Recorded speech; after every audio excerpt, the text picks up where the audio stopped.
Hi friends, വീഡിയോയുടെ caption കണ്ട് confusion അടിക്കണ്ട. ഒരു പരന്ന ഭൂമിയെ എങ്ങനെ ഉരുട്ടിയെടുക്കാം അല്ലെങ്കിൽ എങ്ങനെ ഗ്ലോബ് ആകൃതിയിലേക്ക് മാറ്റാം ഫോട്ടോഷോപ്പ് ഉപയോഗിച്ച് എന്നുള്ളതാണ് ഈ വീഡിയോയിലൂടെ ഞാൻ നിങ്ങൾക്ക് പരിചയപ്പെടുത്താൻ പോകുന്നത്. അതിനുവേണ്ടി ആദ്യം നമുക്ക് ഫോട്ടോഷോപ്പ് ഓപ്പൺ ചെയ്യാം. അതിൽ ഞാൻ നേരത്തെ സേവ് ചെയ്ത് വെച്ചിട്ടുള്ള ഒരു ഫയൽ ഓപ്പൺ ചെയ്യുകയാണ്. ഒരു ഫ്ലാറ്റ് എർത്തിൻ്റെ ചിത്രമാണ്, ഒരു JPEG ഇമേജാണ് ഓപ്പൺ ചെയ്യുന്നത്.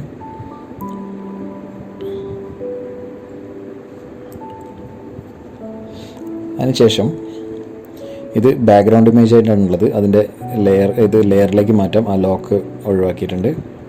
അതിനുശേഷം ഇത് അത്ര ക്ലിയറായിട്ട് എനിക്ക് തോന്നുന്നില്ല. നിങ്ങൾ എടുക്കുന്ന പിക്ചർ അത്യാവശ്യം നല്ല ക്ലാരിറ്റി ഉണ്ടെങ്കിൽ അല്ലെങ്കിൽ നിങ്ങൾക്ക് ഉദ്ദേശിക്കുന്ന രീതിയിലുള്ള എഫക്റ്റുകളെല്ലാം ഉണ്ടെങ്കിൽ അത് ആ രീതിയിൽ തന്നെ ഉപയോഗിച്ചാൽ മതി. എനിക്ക് കുറച്ചും കൂടെ ഇതിൻ്റെ കളറും സാച്ചുറേഷൻ എല്ലാം മാറ്റണമെന്ന് എനിക്ക് തോന്നുന്നുണ്ട്. അപ്പോൾ അതിന് മുമ്പായിട്ട് ഞാൻ ആ ലെയറിൻ്റെ പേര് ഞാൻ മാറ്റിയിട്ടുണ്ട്. ഫ്ലാറ്റ് എർത്ത് എന്ന് ഞാൻ പേര് കൊടുത്തു. അതിനുശേഷം ഞാൻ അതിൻ്റെ സാച്ചുറേഷൻ, വൈബ്രൻസ് എല്ലാം കുറച്ച് ചേഞ്ച് ചെയ്യാണ്. കുറച്ചും കൂടി എഫക്റ്റ് തോന്നാൻ വേണ്ടിയിട്ട് ഞാൻ അതിൻ്റെ സാച്ചുറേഷൻ അഡ്ജസ്റ്റ് ചെയ്തിട്ടുണ്ട്. അതിനുശേഷം ഞാൻ അതിൻ്റെ ലെവലും വൈബ്രൻസും അഡ്ജസ്റ്റ് ചെയ്യാണ്.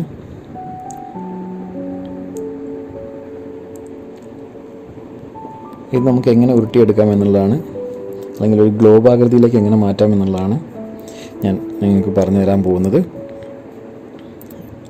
ചെറിയ ചെറിയ അഡ്ജസ്റ്റ്മെൻറ്റുകൾ ഞാൻ ഇതിനകത്ത് വരുത്തുന്നുണ്ട്. അതെല്ലാം കഴിഞ്ഞു. അതിനുശേഷം ഞാൻ മറ്റൊരു ലെയർ ഓപ്പൺ ചെയ്യാണ്. ഒരു അഡീഷണൽ ഒരു ലെയർ ആഡ് ചെയ്തിട്ടുണ്ട്. അപ്പം അതിൻ്റെ അഡ്ജസ്റ്റ്മെൻറ്റിന് വേണ്ടിയിട്ട് മറ്റ് ലെയറുകളെല്ലാം ഞാൻ ഹൈഡ് ചെയ്തു. ഈ പുതുതായിട്ട് ഉണ്ടാക്കിയിട്ടുള്ള ലെയർ ഞാൻ ബ്ലാക്ക് കളർ കൊടുത്തിട്ടുണ്ട്.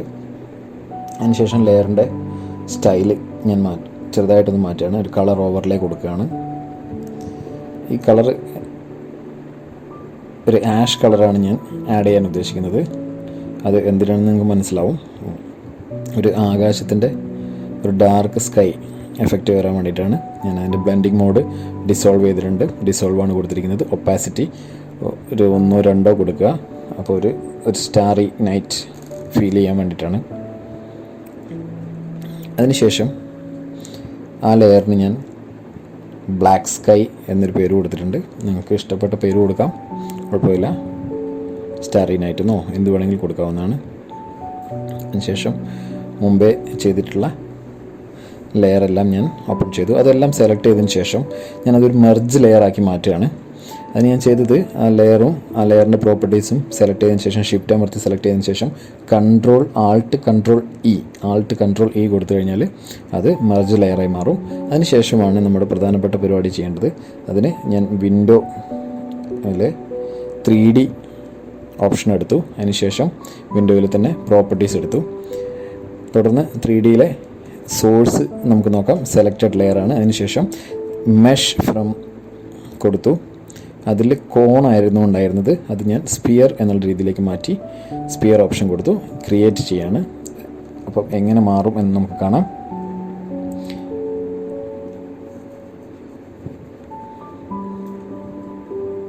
കണ്ടില്ലേ, ഒരു ഗ്ലോബ് ആയി മാറി. ഇനിയും ചില്ലറ പണികളൂടെ നമുക്ക് എടുക്കാനുണ്ട്, എന്നാലേ അതിൻ്റെ പെർഫെക്ഷൻ വരുള്ളൂ. ഇപ്പോൾ തന്നെ ആ പരന്നിട്ടുള്ള ഭൂമി നമുക്ക് ഉരുട്ടി ഒരു ഗ്ലോബിൻ്റെ ആകൃതിയിലേക്ക് മാറിയതായിട്ട് നമുക്ക് കാണാം. അതിനുശേഷം അതിൻ്റെ സ്പിയറിൻ്റെ പ്രോപ്പർട്ടീസ് ഞാൻ ചേഞ്ച് ചെയ്യാണ്. അതിൻ്റെ ഷൈൻ, റിഫ്ലക്ഷൻ എല്ലാം ഞാൻ കൊടുത്തു. ഷൈൻ ഞാൻ 20% ആയിരുന്നു, 25% കൊടുത്തിട്ടുണ്ട്. റിഫ്ലക്ഷൻ 0 ആയിരുന്നു, അത് 10% കൊടുത്തു. ഇനി അടുത്ത പ്രധാനപ്പെട്ട ഒരു പരിപാടി എന്ന് പറയുന്നത് ബംപ്. നിങ്ങൾ കണ്ടല്ലോ, അത് ചെയ്യണമെങ്കിൽ നമ്മൾ ആദ്യം ഈ ഫയല് ഞാനൊരു PSD ഫയലായിട്ട് സേവ് ചെയ്ത് മാറ്റുകയാണ്. എർത്ത് ഗ്ലോബ് എന്നാണ് ഞാൻ അതിന് പേര് കൊടുക്കുന്നത്. അതിനുശേഷം അത് സേവ് ചെയ്തു. ഇതെന്തിനാണെന്ന് പറഞ്ഞാൽ നമ്മൾ ഓപ്പൺ ചെയ്തിട്ടുള്ളൊരു ഫയൽ ഉണ്ടായിരുന്നല്ലോ, JPEG ഇമേജ്.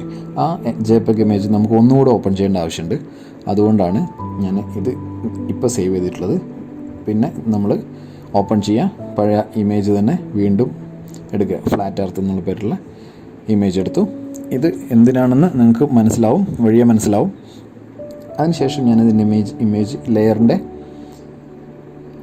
സ്റ്റൈൽ മാറ്റുകയാണ്.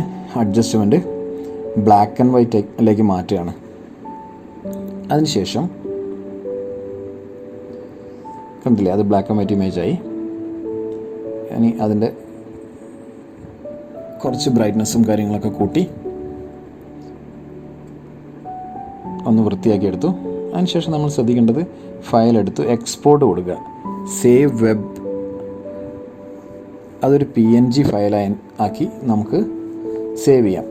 എൻ്റെ സിസ്റ്റം കുറച്ച് സ്ലോ ആണ്, അതുകൊണ്ടാണ് അത് ലോഡാവാൻ ഇത്തിരി താമസം. എൻ്റെ വീഡിയോ ഇഷ്ടപ്പെട്ടു എന്ന് തോന്നുകയാണെങ്കിൽ നിങ്ങൾ ഈ വീഡിയോയ്ക്ക് ഒരു ലൈക്ക് കൊടുക്കുക, എൻ്റെ ചാനൽ സബ്സ്ക്രൈബ് ചെയ്യുക. ഇത്തരം വീഡിയോസ് ഫോട്ടോഷോപ്പ് ട്യൂട്ടോറിയൽ ഞാൻ ഇനിയും ഇടുന്നതായിരിക്കും. PNG ഫയൽ ആക്കി ഇതിനെ നമുക്ക് സേവ് ചെയ്യാം. സിസ്റ്റം ഭയങ്കര സ്ലോ ആണ്, ഇത്തിരി നേരം കാത്തിരിക്കാം.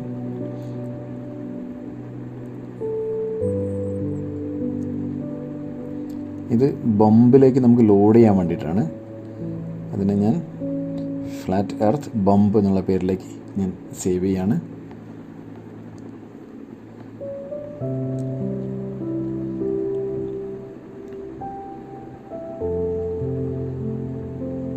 സേവ് ആവുന്നേ ഉള്ളൂ.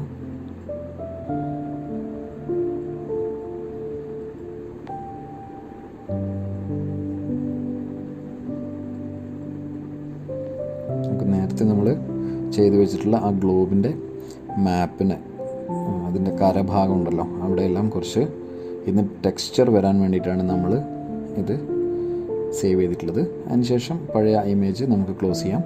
വീണ്ടും നമ്മൾ ആ ഗ്ലോബ് ചെയ്തതിലേക്ക് വരാം. അതിന് വീണ്ടും 3D എടുത്തു, അതിൻ്റെ പ്രോപ്പർട്ടീസും എടുക്കുക. അതിൽ ബമ്പ് എന്ന് പറഞ്ഞ സ്ഫിയർ മെറ്റീരിയലിൻ്റെ പ്രോപ്പർട്ടിയിൽ ബമ്പ്, അതിൻ്റെ സൈഡിലുള്ള ബോക്സ് കണ്ടില്ലേ, അവിടെ ക്ലിക്ക് ചെയ്ത് കഴിഞ്ഞാൽ ലോഡ് ടെക്സ്ചർ കൊടുക്കാം. ലോഡ് ടെക്സ്ചർ, അപ്പോൾ നമ്മൾ തൊട്ട് മുമ്പ് സേവ് ചെയ്തിട്ടുള്ള ബമ്പ് ഫയൽ നമുക്ക് അതിലേക്ക് ലോഡ് ചെയ്യാം. അപ്പോൾ തന്നെ നമുക്കതിൻ്റെ മാറ്റം ഫീൽ ചെയ്യും. നമ്മൾ ആ കണ്ടില്ലേ, ആഫ്രിക്കയുടെ സൈഡിലൂടെ നമ്മൾ കുറച്ച് ആ എഡ്ജൊന്ന് എംബോസ് ചെയ്ത് വരും. അപ്പോൾ നമുക്ക് ബമ്പിൻ്റെ പെർസെൻറ്റേജ് കൂട്ടി നോക്കാം. ആ മലമടക്കുകളും ആ കരയുടെ ആ മടക്കുകളെല്ലാം നമുക്ക് വളരെ വ്യക്തമായിട്ട് കാണാം. അപ്പോൾ അത് ഞാനിപ്പം ഒരു 40-45% ഇടുക. നിങ്ങളെടുക്കുന്ന ഇമേജിനനുസരിച്ച് എത്രത്തോളം ബൾജ് ചെയ്ത് വരണോ അതിനനുസരിച്ച് നമുക്ക് ചെയ്യാം. ഇത്രയുമാണ് നമ്മൾ ഈ വീഡിയോയിലൂടെ ഉദ്ദേശിക്കുന്നത്. ഇനി നമുക്ക് കുറച്ച് ലൈറ്റിംഗ് എഫക്റ്റ് കൊടുക്കാം.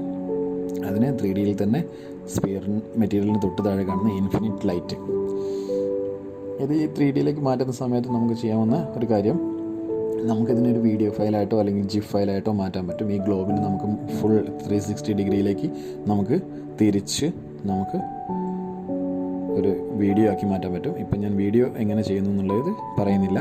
ഇതിൽ JPEG ഇമേജായിട്ട് ഫയൽ എങ്ങനെ സേവ് ചെയ്യാമെന്ന് മാത്രമാണ് ഈ വീഡിയോ കൊണ്ട് ഞാൻ ഉദ്ദേശിക്കുന്നത്. ഇത് കണ്ടില്ലേ, നമുക്ക് ഇതിങ്ങനെ ഡ്രാഗ് ചെയ്ത് കഴിഞ്ഞിട്ടുണ്ടെങ്കിൽ ഇതിൻ്റെ എല്ലാ ഭാഗങ്ങളും നമുക്ക് കാണാൻ പറ്റും. അപ്പോൾ നമ്മുടെ ഇന്ത്യയുടെ ഭാഗത്ത് കുറച്ച് ലൈറ്റ് കൊടുക്കണം എന്നെനിക്ക് തോന്നുകയാണ്. അപ്പോൾ നമ്മൾ ആ ഭാഗത്തേക്ക് ഇമേജിനെ കൊണ്ട് നിർത്തി വീണ്ടും ഞാൻ ആ ഇൻഫിനിറ്റ് ലൈറ്റ് ഒരു ഇൻഫിനിറ്റ് ലൈറ്റും കൂടെ ആഡ് ചെയ്യാണ്. അതിന് തൊട്ട് താഴെയുള്ള ഐക്കണിൽ ക്ലിക്ക് ചെയ്ത് കഴിഞ്ഞിട്ടുണ്ടെങ്കിൽ നമുക്ക് ഒരു ലൈറ്റും കൂടെ, ലൈറ്റ് എഫക്റ്റും കൂടെ വരും. നമുക്ക് അവിടെ നിങ്ങൾ കണ്ടല്ലോ, അതിൽ പിടിച്ച് ഡ്രാഗ് ചെയ്തിട്ടുണ്ടെങ്കിൽ നമുക്ക് അതിൻ്റെ ആംഗിള് വ്യത്യാസപ്പെടുത്താൻ പറ്റും. അപ്പോൾ ഞാൻ ഈ രീതിയിൽ ആംഗിൾ ഫിക്സ് ചെയ്തു. വീണ്ടും കറണ്ട് വ്യൂ എടുത്ത് നോക്കിയിട്ടുണ്ടെങ്കിൽ നമുക്ക് കാണാൻ പറ്റും. ഇനി ഒരു ഭാഗം കൂടെ ഉണ്ട് കുറച്ചും കൂടെ ഡാർക്കായിട്ടുള്ളത്, അവിടെയും വേണമെങ്കിൽ നമുക്കൊരു ഇൻഫിനിറ്റ് ലൈറ്റും കൂടി ആഡ് ചെയ്യാവുന്നതാണ്. അപ്പം ഞാൻ 360 വ്യൂ അല്ലാത്തത് കൊണ്ട് തന്നെ ഞാനിപ്പോൾ അത് ആഡ് ചെയ്യുന്നില്ല. വീണ്ടും ഞാൻ ഇന്ത്യയുടെ ഒരു ഭാഗത്തേക്ക് ഫോക്കസ് ചെയ്തു. അതിനുശേഷം ഞാൻ ആ ഫയൽ PSD ആയിട്ട് സേവ് ചെയ്യുന്നു.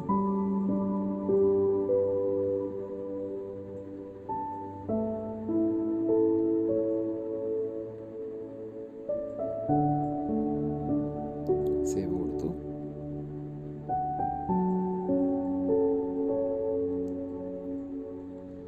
അപ്പോൾ എനിക്കൊരു JPEG ഫയലായിട്ടാണ് ഇത് വേണ്ടത്. അപ്പോൾ ഇത്രയും വലിയൊരു ആകാശം പുറത്ത് എനിക്ക് ആവശ്യമില്ലാത്തതുകൊണ്ട് തന്നെ ഞാനത് ക്രോപ്പ് ചെയ്ത് മാറ്റുകയാണ്. ചെറിയൊരു മാത്രം മതി. ഈ ഗ്ലോബ് മാത്രമാണ് എനിക്ക്